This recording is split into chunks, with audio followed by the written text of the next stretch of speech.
Livro Odé Ibó. Agradecimento. Agradeço a nossos ancestrais, principalmente a Pai Tadeu de Oxóssi e Pai Luiz, também a todos os filhos e filhas da casa que receberam e acolheram nossa equipe com muito carinho. Randall Andrade, idealizador. Prefácio. Os primeiros escravos pretos e pretas chegaram ao Brasil em meados do século XIV. Desde então, e até 1850, estima-se que 12 milhões de africanos e africanas chegaram às nossas terras, lançados à pior condição a que um ser humano pode ser submetido. Ao serem escravizadas, essas pessoas eram separadas de suas famílias e até de seu grupo étnico, sendo aglomeradas com outros escravos que, na maioria das vezes, não compartilhavam da mesma cultura, religião, sequer o mesmo idioma.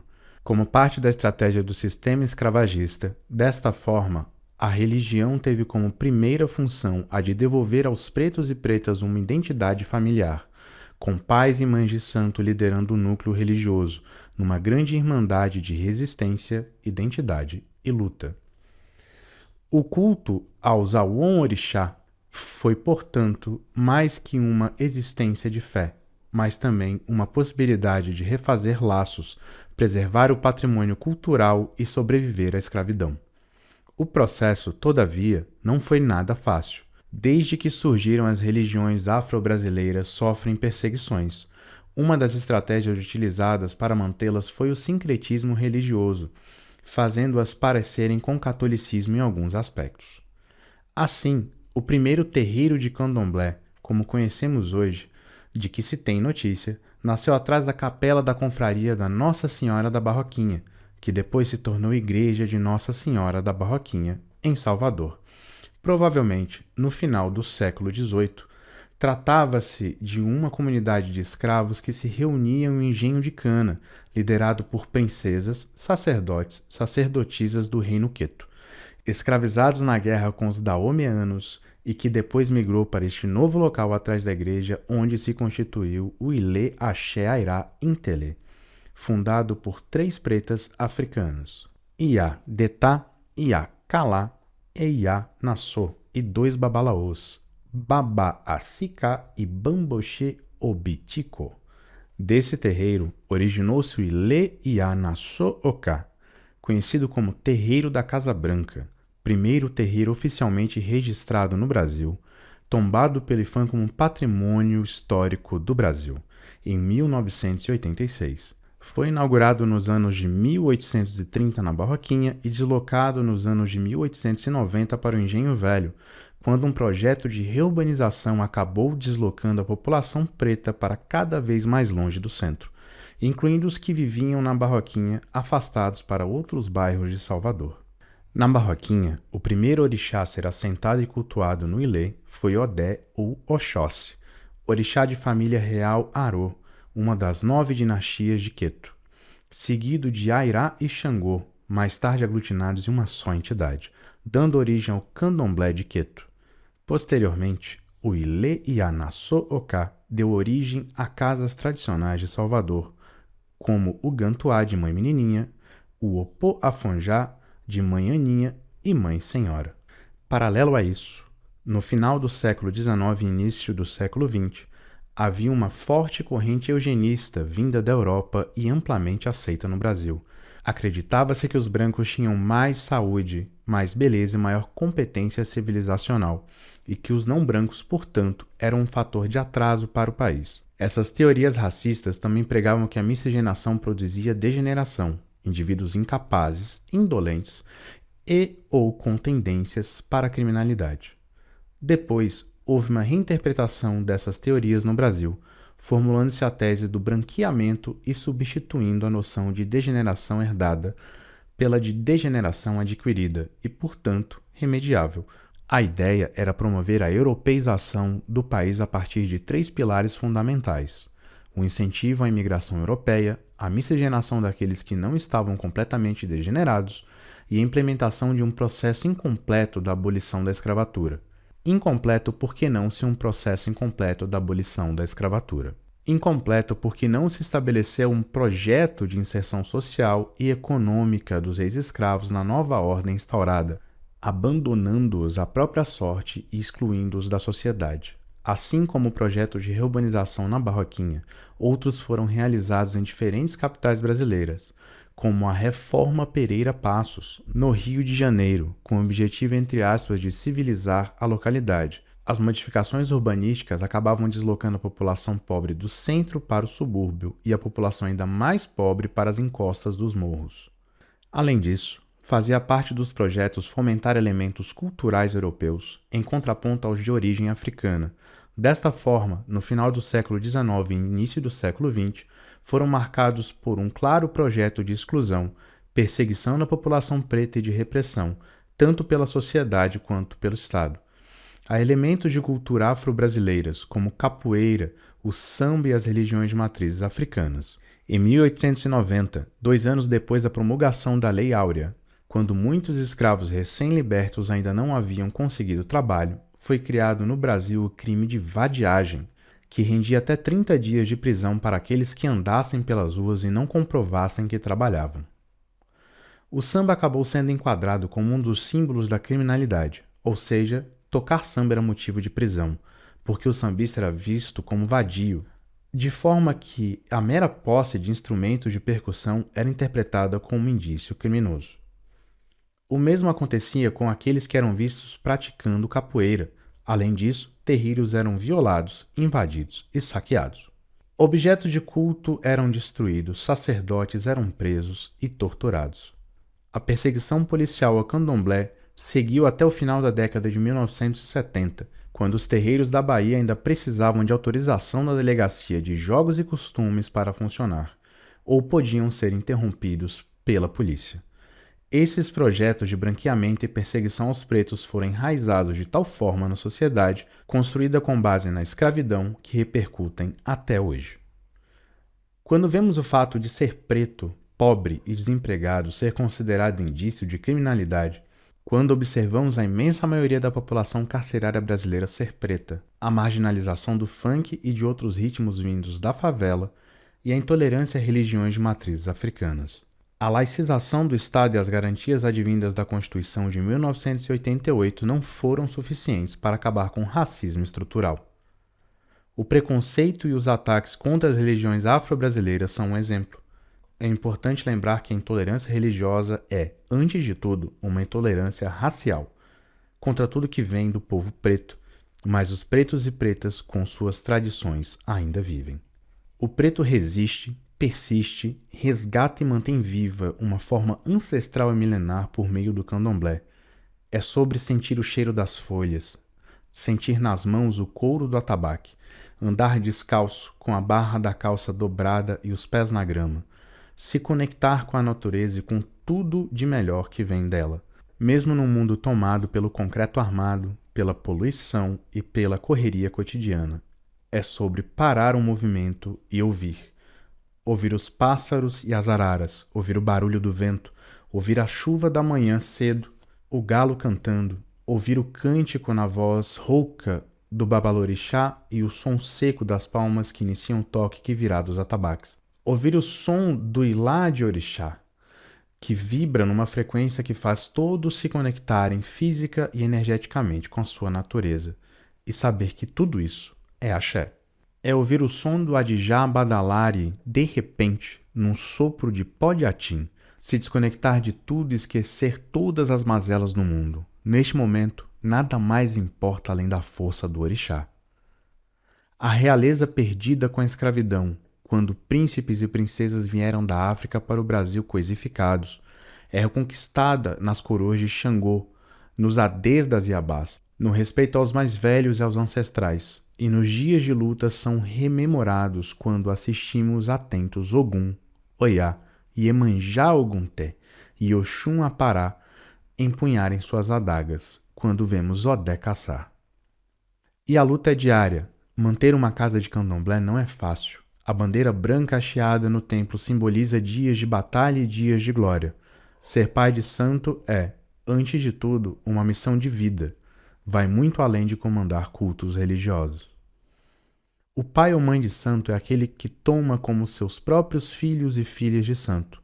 Se preocupa, conversa, orienta, muitas vezes até procura emprego ou cursos. Por vezes deixa até sua própria vida um pouco de lado, porque quem é pai de santo é em período integral, sem descanso. Sua casa passa a ser a casa de todos, pois é o pai que a todos recebe e, ao mesmo tempo, o que carrega todas as responsabilidades. Como em toda família, há seus problemas, mas o mais importante é que o candomblé ainda existe porque é amor, fé e irmandade. Uma religião de homens e mulheres fortes, empoderados que, apesar de tudo, se abraçam, se beijam, dançam, comem, bebem, festejam e nunca perdem a ternura. Viviane Xavier de Araújo Cruz, Iemonjá. Capítulo 1. Título: Raízes da África. A genealogia espiritual do Ile Axé Odé Fumilayó, desde o primeiro ancestral africano. As nações do candomblé e o vínculo com a África, mesmo havendo no Brasil sincretismos e misturas em diferentes níveis, os grandes terreiros tradicionais sempre se esforçavam para manter suas tradições e seu vínculo étnico. Assim, toda casa de candomblé brasileira conhece sua origem étnica africana principal, autodenominando-se uma nação, sendo as principais Queto, Angola, Jeje e Nagô. Essa denominação distingue o dialeto utilizado nos rituais, o toque dos atabaques, a liturgia, os deuses cultuados, entre outros elementos. As nações referem-se ao povo africano que as trouxeram para o Brasil. Dentre os vários grupos de pessoas que foram sequestradas e escravizadas para construir o Brasil, 3 vieram em maior quantidade e se destacaram ao conseguirem manter um corpo litúrgico forte e amplo, preservando em seu culto ao longo dos séculos de perseguições e preconceito. São eles os originários do povo Iorubá, com os de raiz Queto, que se reorganizaram predominantemente em Salvador, assim como os cultos Nagô no Recife, São Luís e no Rio Grande do Sul. As nações de candomblé de origem banto, como Angola, Congo e os cultos trazidos por povos da língua Euefon, como os da Casa das Minas no Maranhão e que também se apresentam na Bahia, especialmente no Recôncavo Baiano, lá conhecidos de origem Jeje-Marie.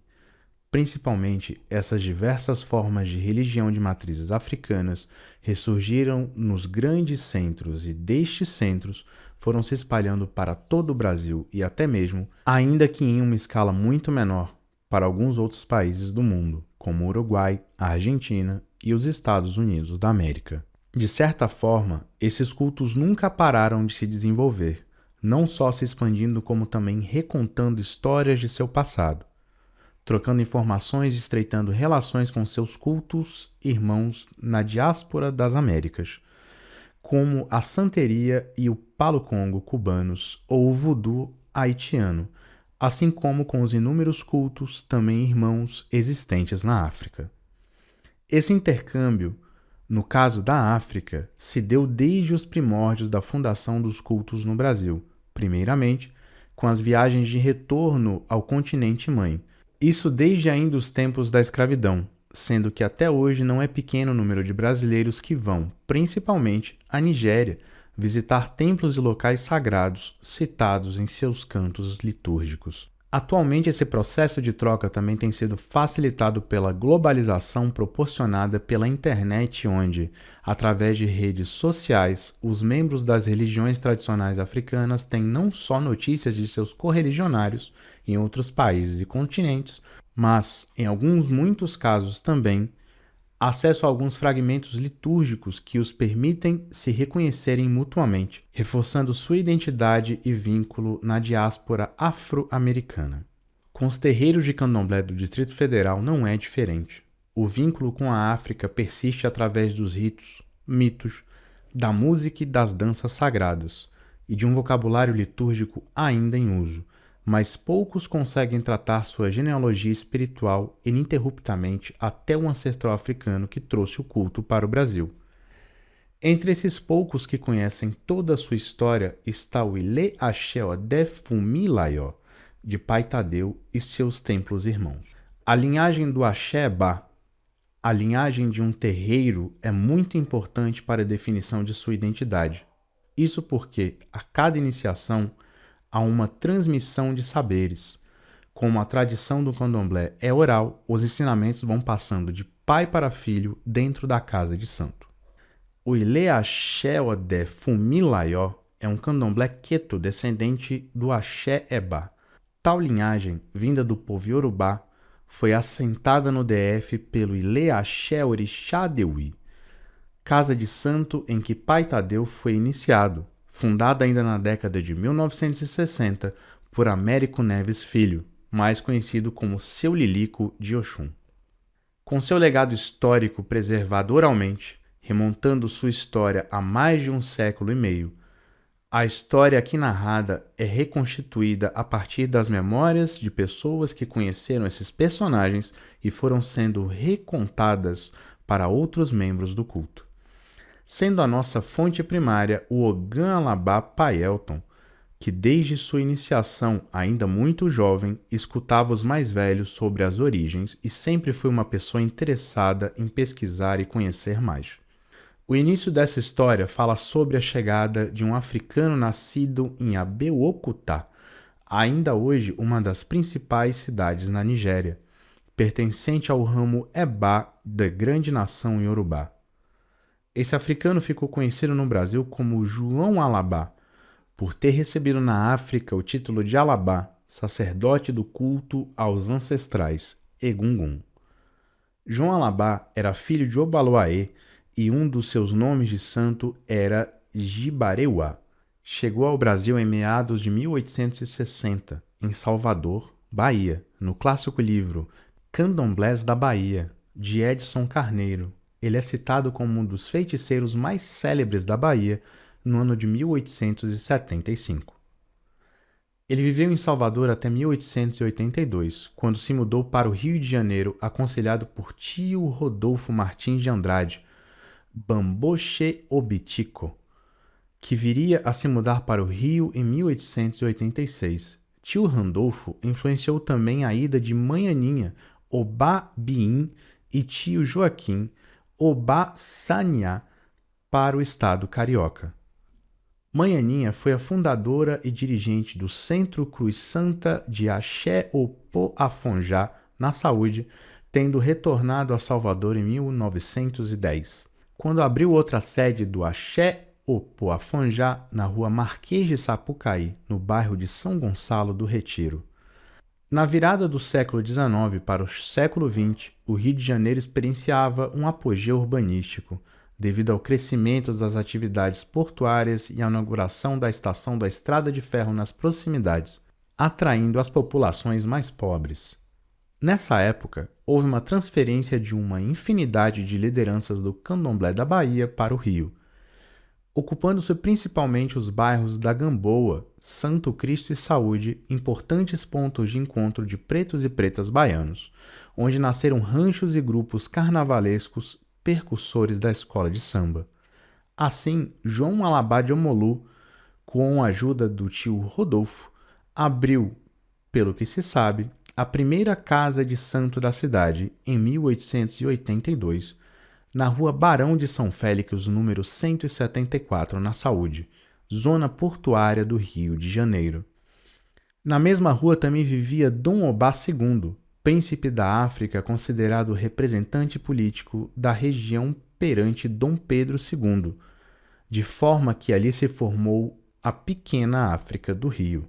No terreiro de Alabá foram iniciadas figuras conhecidas como Tia Ciata de Oxum Iaquequerê e auxiliar direita do pai de santo João Alabá, que posteriormente abriu sua própria casa onde foi gravado o primeiro samba em disco. Carmen do Chibuca, famosa rezadeira e sambista, desfilava em ranchos e participou da fundação de blocos e escolas de samba, como a Mangueira, onde era baiana, e tio Lalau, Hilário Jovino Ferreira, um dos pioneiros do samba carioca, tendo criado o primeiro rancho de carnaval, o Rei de Ouros. Tio Rodolfo retornou a Salvador e seguiu visitando terreiros e compartilhando seu conhecimento na construção das fundações do que veio a se tornar o candomblé brasileiro.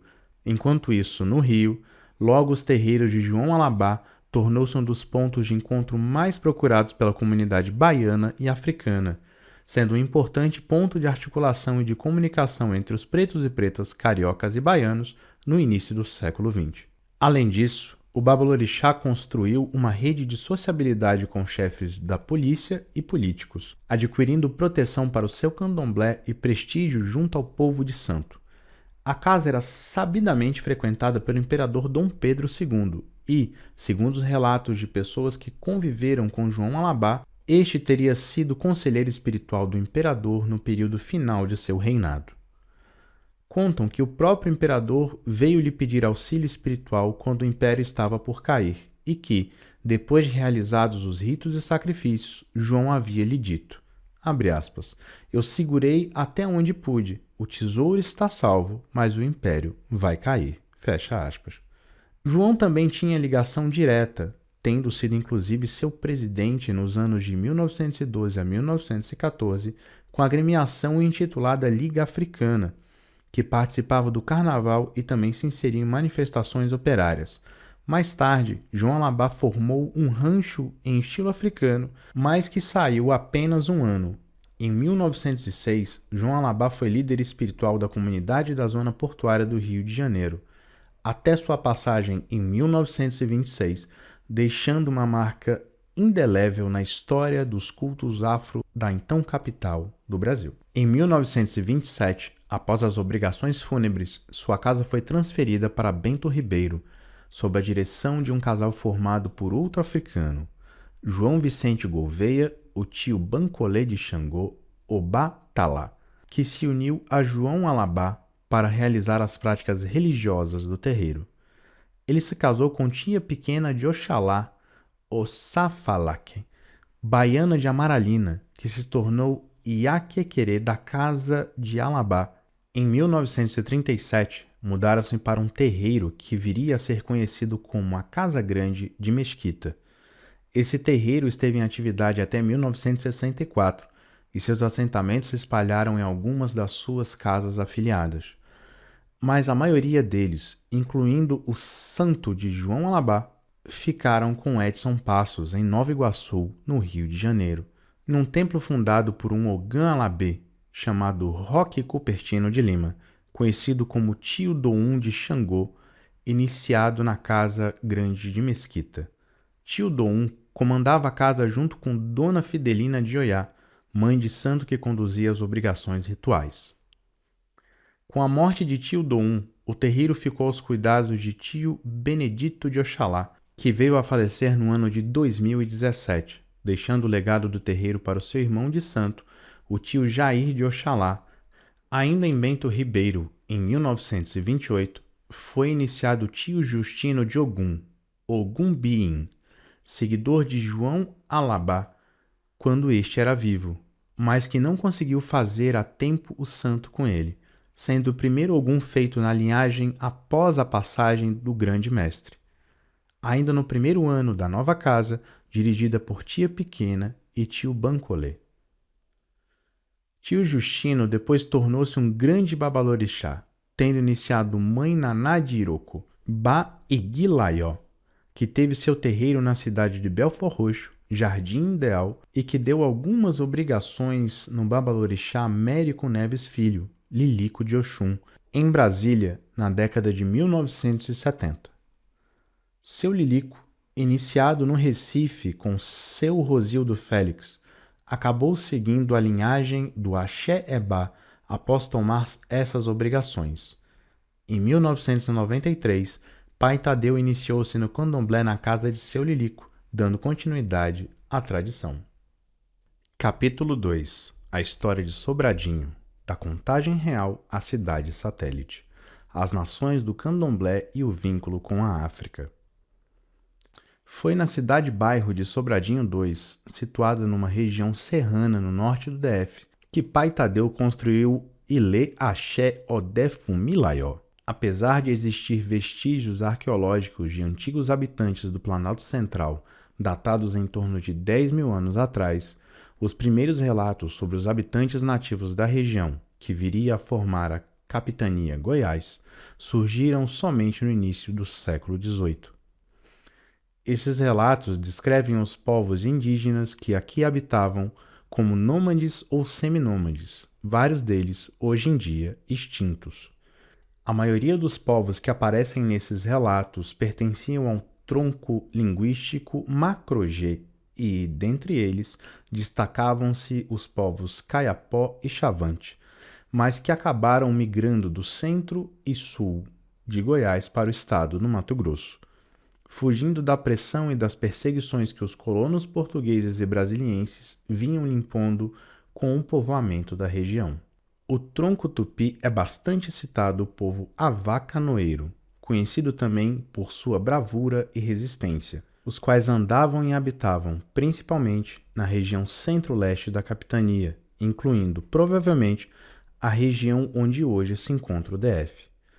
No final do século XVII, os bandeirantes paulistas já conheciam suficientemente as terras goianas.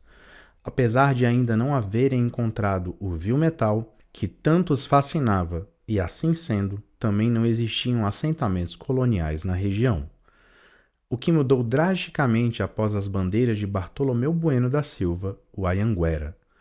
Pai e filho com o mesmo nome viriam a descobrir ouro nestes sertões goianos, fundando inclusive sua primeira capital, Vila Boa de Goiás, em referência à pacífica etnia indígena que lá os bem recebeu, mas que poucas décadas depois já estava considerada extinta. A partir daí, é possível dizer que, durante o século XVIII, houve uma febril corrida do ouro na capitania de Goiás, onde se criaram vários dos primeiros assentamentos que viriam a se tornar vilas e depois cidades. E foi nesse período também que foi oficializada, em 1734, a Estrada Real dos Goiáses, que tinha por volta de 3.000 quilômetros e ligava a Bahia até a fronteira com a Bolívia, passando pelo que hoje é o norte do DF. Nessa Estrada Real foi criado um posto de contagem real, onde o Reino de Portugal cobrava um imposto chamado quinto, ou seja, 20% de tudo que passava por lá, ouro, pedras preciosas ou até mesmo pessoas escravizadas, estando aí a origem do nome da chapada que ladeia a atual cidade de Sobradinho, a Chapada da Contagem. O nome Sobradinho, por sua vez, tem duas versões para sua origem. A primeira diz que o nome seria referente ao sobrado, um tipo de casa com 2 pavimentos que sediava o posto da contagem real, e a segunda, que seria uma alusão a um tipo diferente de sobrado, como relatou João Carlos Amador, criador e administrador da história de Brasília. Abre aspas. Na primeira metade do século XIX, o comerciante Antônio Gomes Rabelo, ao tomar posse de suas terras em Goiás, colocou um cruzeiro de madeira rústica para marcar a propriedade. Em um dos braços dessa cruz, João de Barro construiu 2 casinhas, uma sobre a outra, que lembravam um pequeno sobrado. Logo, aquele ponto se tornou uma referência para os viajantes que passavam por ali, sendo chamado de Sobradinho do Cruzeiro. Com o tempo, o riacho que atravessava a região ficou conhecido como Córrego do Sobradinho, batizando também uma fazenda erguida no local. Fecha aspas. E foram nessas terras da fazenda de Sobradinho que se decidiu mais tarde alocar a cidade de Sobradinho, uma das primeiras criadas no DF.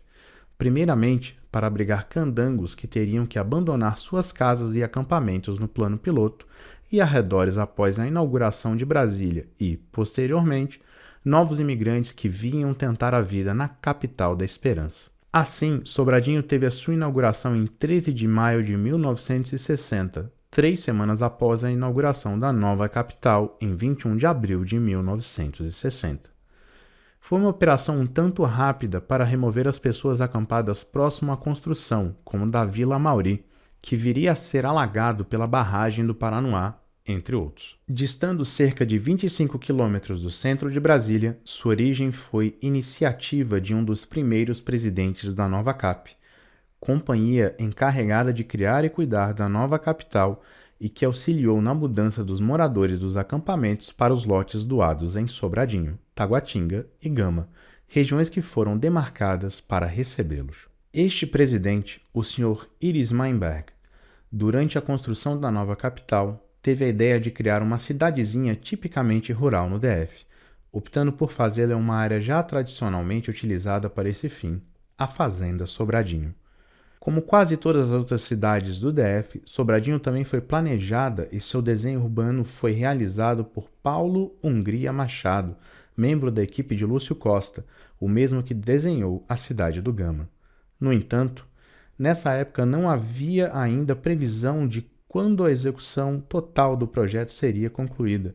Quando da criação de Sobradinho, à exceção da avenida principal, todas as ruas eram de barro, assim permanecendo por mais de 15 anos, até que o asfalto chegasse, assim como aconteceu em grande parte de outras cidades. Vale destacar que, ainda no começo da cidade, ela veio a receber uma das figuras mais conhecidas, o ilustre maranhense, no mestre da culinária popular brasileira, Teodoro Freire, que chegou ainda em 1962 carregando consigo uma gigantesca bagagem cultural, fé e dedicação. Assim que chegou, Teodoro logo se tornaria o fundador de um dos maiores marcos culturais não só de Sobradinho, mas de todo o DF, o Centro de Tradições Populares Boi do Seu Teodoro, onde são realizadas até hoje as festas do Bumba Meu Boi, de Tambor de Crioula, além das comemorações de São Sebastião e São Lázaro, na quadra 15 de Sobradinho. Todo esse trabalho, obviamente não só de seu Teodoro, mas também de uma grande comunidade de nordestinos e seus descendentes, agregada ao redor, foi reconhecido por seu valor histórico-artístico e declarado Patrimônio Cultural da Natureza Imaterial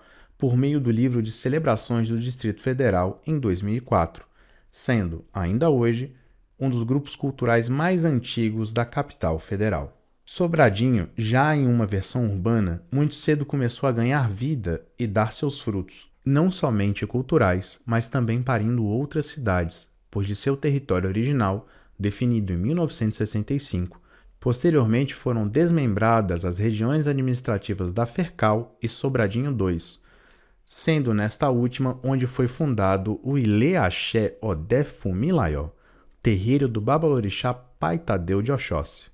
Sobradinho II surgiu como cidade no começo da década de 1990, quando Sobradinho já contava com várias outras ocupações e loteamentos irregulares ao seu redor, o que levou à criação de um programa habitacional para a população de baixa renda, numa área contígua entre a cidade e as serras da Chapada da Contagem. A área onde está Sobradinho II era um grande cerrado perto do cemitério da cidade, por isso chegou até ser chamada de Vila das Almas. No princípio, durante muitos anos, segundo nos foi relatado, a única habitação que lá havia era a roça do seu Lilico de Oxum, pai de santo de Pai Tadeu. Ilê Axé Orixá Deuí, templo de Pai Lilico, já estava em funcionamento em Sobradinho desde os meados dos anos de 1960, próximo ao que hoje é a quadra 14, às margens da atual BR-020, onde, do outro lado da rodovia, atualmente há um serviço de limpeza urbana. É o terreiro mais antigo ainda em funcionamento em Sobradinho. No ano de 1975, foi transferido para uma área perto do cemitério de uma lagoa de água perene, tendo, por isso, recebido do GDF um certificado de primeiro morador de Sobradinho II. O selo comemorativo ao título foi criado por Darlan Rosa, o mesmo criador do Zé Gotinha. À época, o terreiro era acessível somente por meio de trilhas cerrado adentro, onde circulavam filhos e filhas de santo, vestidos de branco em contraste com o barro vermelho do coração do Brasil. Embora em uma área ainda com pouca infraestrutura, não deixavam os filhos de santo de vestirem seus melhores trajes para as festas do terreiro, com as mulheres colocando grandes anáguas brancas no terreno de chão batido. Posteriormente, próximo a córregos e matas e ainda com poucas casas, sendo acessível à população de baixa renda, Sobradinho II viria a abrigar diversos outros terreiros e centros de espiritualidade afro-brasileira, tanto de Umbanda como de Candomblé, que lá ainda permanecem. Hoje são rodeados pela configuração urbana periférica que a cidade adquiriu. Dentre estes, Pai Tadeu citou 2 que já tocavam quando ele chegou por lá, o que era de Mãe Neuri de Ogum e o terreiro de Oiadagã. Pai Tadeu, que se mudou para Sobradinho II no ano de 1994, nos relatou que foi difícil esse começo com o pioneiro do condomínio Serra Azul, quando ainda não existiam estradas. Em um dia de chuva, a água descia causando muita erosão nos caminhos de terra. Então, moradores e visitantes tinham que deixar o carro em um terreno que hoje é o posto Contagem e andar por trilhas de barro para chegar às suas casas. De lá até o terreiro do Pai Tadeu eram cerca de 2 quilômetros. Posteriormente, cansada de esperar pelo governo, a própria comunidade decidiu se juntar para colocar asfalto e postes. E assim, com muita fé e dedicação aos Awon Orixá, Pai Tadeu foi estabelecendo sua comunidade ao longo dos anos, tijolo por tijolo, sabendo o custo de cada saco de cimento usado na construção das paredes de seu templo, que se ergueu junto com a cidade, crescendo ao seu redor. Capítulo 3. Orixás e entidades ligadas ao Ilê Axé Odé Fumilaió. Oxóssi, Orixá. Oxóssi é o senhor da fartura, o provedor do sustento, aquele que traz os frutos e a caça para a aldeia. Esperto e atento, é patrono e protetor tanto dos caçadores quanto dos animais, o que pode parecer estranho hoje em dia, mas que faz todo sentido quando procuramos entender o ponto de vista dos iorubás, para os quais os seres humanos, parte integrante do meio ambiente, não estão fora do ciclo da vida e da morte, fazendo parte desse equilíbrio. Morador e guardião das matas, suas cores variam entre tons de azul e verde. Oxóssi é tido também como orixá paciente e que sabe esperar o momento certo para agir, como narra o mito em que matou o pássaro das feiticeiras com uma flecha só. Depois de muitas e muitas tentativas por outros caçadores mais afoitos, é festejado no Lê Axé Odé Fumilaió em junho. Oxum, Orixá. Deusa do amor e do afeto, carinhosa e cuidadora, Oxum é a dona da beleza e da prosperidade. Seu metal é o ouro e suas cores são todas tonalidades de amarelo e dourado. Mãe das águas doces, rios, riachos, córregos, cachoeiras, lagos e nascentes. É também a regente da fecundidade, da fertilidade feminina e protetora das crianças. Gosta muito de se enfeitar. Seus adereços são adé, coroas e tiaras, idê, braceletes, abebê, leques de espelho. Tem uma ligação especial com os pássaros, símbolos das grandes mães ancestrais. Sua celebração no Ilê Axé Odó Fumilaió acontece em dezembro. Vó Joana da Senzala, Preta Velha. Os pretos velhos são uma linha de espíritos de pretos e pretas que foram escravizados e que atualmente trabalham pelo bem da humanidade através da Umbanda, sendo que as principais virtudes com as quais realizam seus trabalhos são a sabedoria, a caridade, o amor e a paciência. Vó Joana da Senzala começou a trabalhar com Pai Tadeu quando ele ainda era membro do terreiro da saudosa Dona Aparecida, do caboclo Uruçu. Num primeiro momento, as pessoas estranharam um pouco uma entidade feminina vir em um homem, mas aos poucos, Vó Joana, mais discreta, foi conquistando seu espaço e o respeito de todos, para então mostrar sua verdadeira personalidade, exuberante e carinhosa. Foi uma das grandes incentivadoras do terreiro, quando o Pai Tadeu ainda estava receoso de atender as pessoas na nova casa em Sobradinho 2.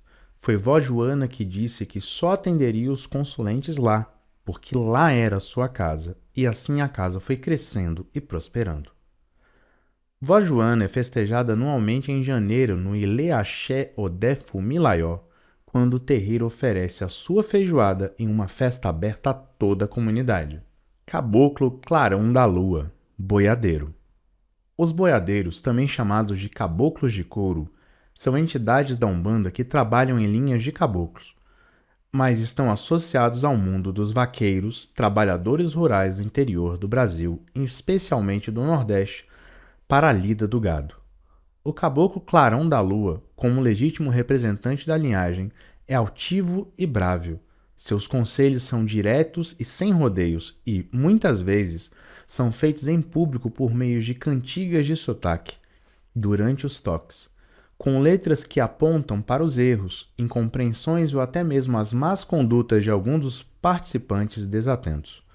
Sua festa no Ilê Axé Odé Fumilaió acontece em março, quando é servido arroz carreteiro com carne de charque em sua homenagem.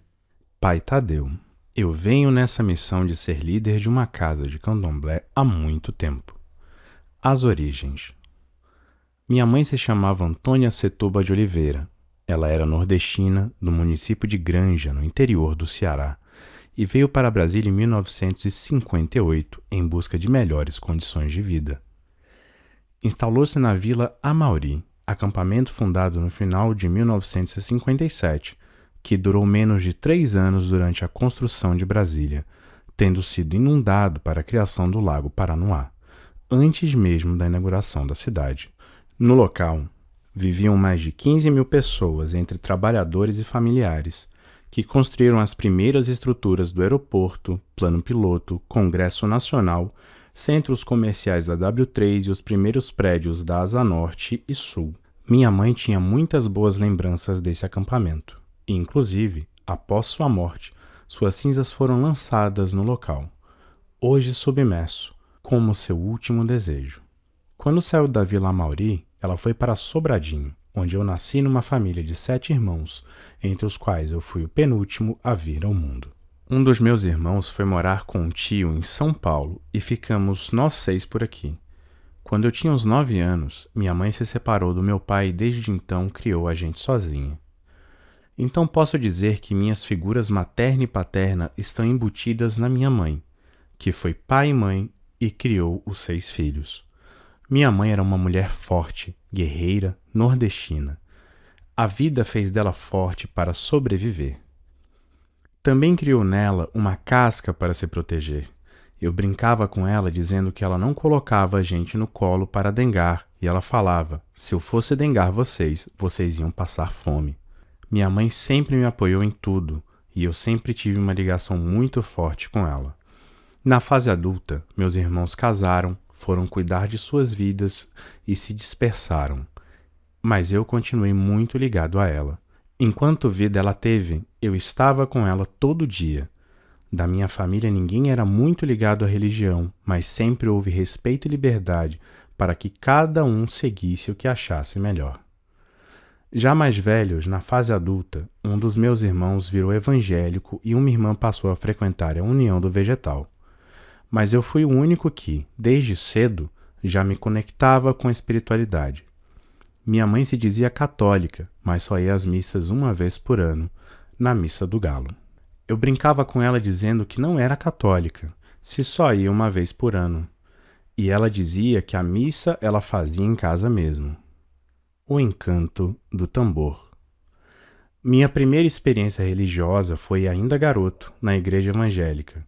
Eu tinha muitos amigos de família evangélica que me levaram para a igreja. No entanto, o que me despertava mais interesse lá era a percussão. Havia uma banda gospel nessa igreja e eu adorava ouvir, participar. O toque da banda, os sons mexiam comigo. Fascinado pela polirritmia da banda, frequentei algum tempo o templo como simpatizante da religião junto com os amigos. Já fiz parte de grupo jovem da Igreja Católica na Quadra 8, mas, na época, em Sobradinho, havia muita segregação, muitos grupinhos, o que também se refletia no grupo jovem e aquilo me incomodava.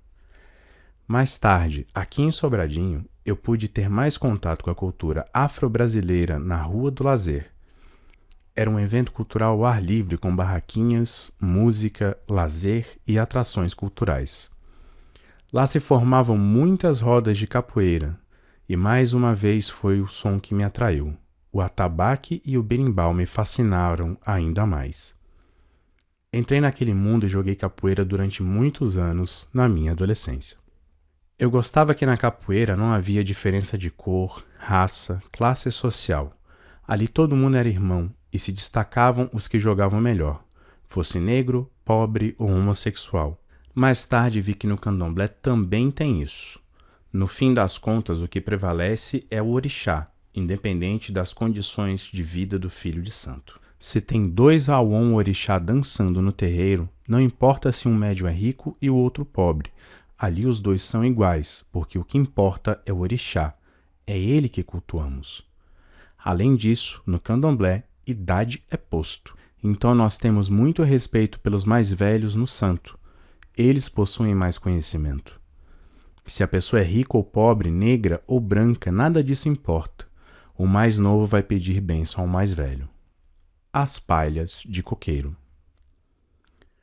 Depois de já ter passado pela igreja evangélica e pela católica, minha primeira experiência com axé foi uma casa de umbanda, em sessões de caboclo, quando eu tinha uns 15 anos, no início da década de 1980. Eu fiquei sabendo de um centro de caboclo chamado Uruçu da Cobra Coral, em Sobradinho 1, comandado pela saudosa Aparecida do Caboclo Uruçu, como era chamada. De início eu fiquei um pouco receoso de ir e chamei um amigo, que já era do santo, para ir comigo e analisar. Quando nós chegamos lá, ficamos encantados. Era tudo muito bonito, uma verdadeira cabana de caboclo, arredondada, toda de bambu revestida com palha de coqueiro. Fiz amizade com Dona Aparecida e logo coloquei a roupa de santo e entrei para casa. Minha mãe, de início, ficou um pouco desconfiada, mas ela me apoiava muito em tudo. Então eu mergulhei de cabeça naquilo. Ajudava, cuidava, montava as festas do Caboclo Uruçu. Eu gostava muito de cantar para caboclo, para Exu e até pensei que seria Ogã, filho da casa que toca instrumentos e não incorpora. Era uma casa de caboclo bem nativo, bem umbanda, mas umbanda que bebia nas águas do Angola, mexia com banho de pote, em sabá, folhas. E ficava muito próximo da casa onde eu morava, bastava atravessar a rua. Eu vivia mais na casa da Dona Aparecida do que na minha. Minha mãe tinha até um pouco de ciúme, e foi também nessa época que eu comecei a conhecer casas de candomblé, por meio de amigos que eram da religião. Conheci candomblé de Angola, candomblé queto, casas de jeje, mas a casa que eu pertencia era de umbanda. Aldeia de Caboclo em Sobradinho, a primeira iniciação. Minha primeira obrigação me marcou muito. Foi o Caboclo Uruçu que me orientou a fazê-la. Naquela noite, tomei banho, coloquei a roupa toda branca e entrei na aldeia. Dentro da cabana havia uma cama de folhas no chão, com várias qualidades de folhas. Até então eu não sabia, porque era leigo, mas hoje eu já conheço algumas. Sei que tinha uma magnitude ali. Mas mesmo não conhecendo nada à época, eu já senti uma grande força da natureza emanada naquele ambiente todo preparado para um propósito, onde cada coisa tinha o seu lugar por uma razão e que fazia a gente se transportar para o outro mundo, o mundo dos caboclos. Em cima da cama de folhas, no centro da cabana, o tronco de uma árvore cortado era o banco onde eu me sentei para me conectar com algo transcendental. Na frente de mim, uma quartinha de barro e um prato onde repousava o okutá, pedra sacralizada. Fiquei sentado ali por um tempo até que entrou o caboclo da mãe de santo trazendo um galo, que é um animal sagrado para as religiões de matrizes africanas. E ali fez os fundamentos, sobre os quais não posso dar muitos detalhes porque são segredo. Mas ali foram proferidas palavras, foram feitos procedimentos, foram oferecidas favas, omi, água e uma vela de 7 cores, que hoje se vê pouco, mas antigamente se usava muito. E ali foi uma sacralização. Foi também a primeira vez que eu virei no santo. Primeiro veio o caboclo Gino da Cobra Coral, que depois deixou Ibeji, e para mim foi maravilhoso. Durante a obrigação, diante daquela quartinha de barro, a filha carnal de Dona Aparecida, a finada Cleusa do Boiadeiro, perguntou para o caboclo Uruçu: "Mas meu pai, não tinha que ser uma quartinha de louça?" E o caboclo respondeu: "Não, a dele tem que ser de barro para filtrar a água. Na quartinha de barro, a água se vai mais rápido. Se ele deixar secar a talha, ele não está preparado para segurar um dia de mastro de uma bandeira de religião." Na época, eu não entendia aquilo. Me sentia até um pouco desprezado porque a quartinha de todo mundo era de louça e a minha era de barro. Depois que eu deixei de ver como desprezo para enxergar como algo muito especial que haviam me dado, um alto grau de responsabilidade. Água é vida. O que está seco